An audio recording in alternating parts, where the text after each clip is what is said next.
I read this story, very interesting, about a dog. The dog's name is Hachi. Hachi is very famous in the country of Japan. And in fact, a lot of movies have been made from the story of Hachi.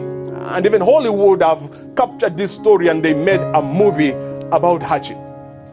Hachi was adopted by a Tokyo University professor while still young. Hachi and his new owner soon became good friends. You can imagine the professor and the dog, they became very nice friends. The two of them were just inseparable. As Hachi grew, he started to see his owner off to work in the morning. And when the owner comes back in the afternoon, Hachi was there at the train station waiting for his owner. So you can just imagine, in the morning when the owner is going to work, they got together to the train station.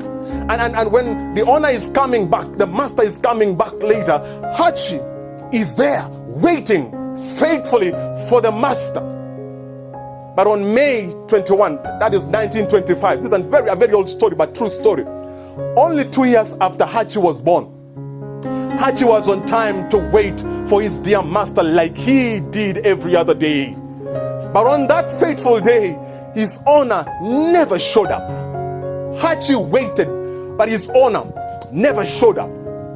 But later it turned to be that his master had suffered a cerebral hemorrhage and died suddenly and unexpectedly while at work. And so that is why he never showed up while Hachi was waiting. And so Hachi was adopted by someone else, a former gardener of this professor. And for the next 10 years, Hachi went to the station every morning and every afternoon. With the time the train would arrive, expecting and waiting for his master to come. 10 years, every day, day 1, day 2, until 10 years were over, Hachi was waiting for his master, and he waited daily for his master faithfully, and the master never showed up. I read this story and I said, I wish I had the patience. I wish I had the faithfulness of this dog to wait for my master. I wish I would have this zeal of waiting for God and not trying to run ahead of God. Waiting for God when he makes a promise. Waiting for God and trying to see his plan unfold in my life. Waiting means you stay put, you remain, you stop, you hold, you pause everything when it's not clear until God gives you the direction for you to move. I've got to wait for him because he knows what is best for me. He knows what is good for me, and he knows at what time I should receive that which I should receive.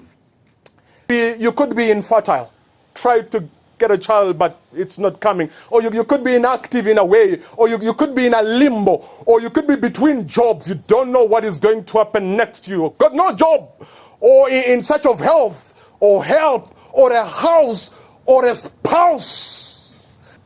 And you seem to have been there for some long time, 2 years, 3 years, 4 years, 10 years, and you're still counting the days, counting the months, counting the years, and you don't know what is going to happen. You are just transfixed and remaining in God's waiting room.